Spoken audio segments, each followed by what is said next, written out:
सीबीएसमधील हिरकणी कक्ष बंद. नाशिकच्या सीबीएस मध्यवर्ती बसस्थानकात महिलांसाठी उभारण्यात आलेल्या हिरकणी कक्षाची दुरावस्था झाली आहे. मातांना सार्वजनिक ठिकाणी कोणताही संकोच न बाळगता आपल्या बाळाला स्तनपान करता यावे या उद्देशाने शासनाने हिरकणी कक्षाची सुविधा उपलब्ध करून दिली. मात्र सीबीएस बसस्थानकातील हिरकणी कक्ष बंद अवस्थेत असल्याचे चित्र आहे. त्यामुळे शासनाच्या या योजनेचा लाभ महिलांना मिळतोय की नाही असा सवाल उपस्थित झालाय. माता आणि बालकांसाठी अत्यंत महत्त्वाची सुविधा म्हणून हिरकणी कक्षाची स्थापना करण्यात आली. बसस्थानक, रेल्वे स्थानक आणि शासकीय कार्यालयांसह सार्वजनिक ठिकाणी हे कक्ष उभारण्यात आले. लहान बाळांना घेऊन प्रवास करणाऱ्या मातांसाठी ही सुविधा अत्यंत उपयुक्त ठरू शकते. मात्र नाशिकच्या सीबीएस मध्यवर्ती बसस्थानकात या सुविधेची अवस्था पाहता प्रशासनाच्या कामकाजावर प्रश्नचिन्ह निर्माण झालंय.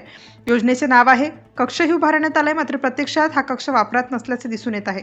महिलांसाठी उभारलेली सुविधा बंद असेल तर तिचा उपयोग नेमका कोणाला होणार आहे असा प्रश्न उपस्थित होतोय. सीबीएस बसस्थानकात दररोज हजारो प्रवाशांची ये-जा होत असते. त्यामध्ये महिला प्रवाशांची संख्या मोठी आहे. अनेक महिला आपल्या लहान बाळांसह प्रवास करतात. प्रवासादरम्यान बाळाला स्तनपान करण्याची गरज निर्माण झाल्यास सुरक्षित जागा मिळणे आवश्यक असते. अशावेळी हिरकणी कक्ष महिलांसाठी मोठा आधार ठरू शकतो. मात्र कक्षच बंद अवस्थेत असेल तर महिलांनी आपल्या बाळाला सुरक्षितपणे स्तनपान करायचा कुठे हा प्रश्न आहे. योजनेच्या नावाखाली केवळ डब्बा, हिरकणी कक्ष उभारून त्यावर योजनेचे नाव लिहिणे पुरेसे नाही. या कक्षामध्ये आवश्यक सुविधा उपलब्ध करून देणंही तितकंच महत्त्वाचं आहे. कक्षाची नियमित स्वच्छता आणि देखभाल होणे गरजेचे आहे. महिलांना सुरक्षित आणि गोपनीय वातावरण मिळणे आवश्यक आहे. मात्र सीबीएसमधील हिरकणी कक्षाची सध्याची अवस्था पाहता या सर्व सुविधांचा अभाव जाणवत आहे. मातांना सुरक्षित जागा कधी मिळणार? स्तनपान ही बाळाच्या आरोग्यासाठी अत्यंत महत्त्वाची बाब आहे. म्हणूनच मातांना सार्वजनिक ठिकाणी आवश्यक सुविधा मिळणे गरजेचे आहे. यासाठीच हिरकणी कक्षाची संकल्पना राबवण्यात आली.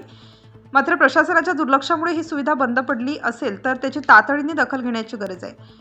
सीबीएस बसस्थानक प्रशासनाने या कक्षाची पाहणी करावी. बंद अवस्थेत असलेला कक्ष तातडीने सुरू करावा. कक्षामध्ये आवश्यक सुविधा उपलब्ध करून द्याव्यात. तसेच नियमित स्वच्छता आणि देखभालीची व्यवस्था करावी अशी मागणी होत आहे.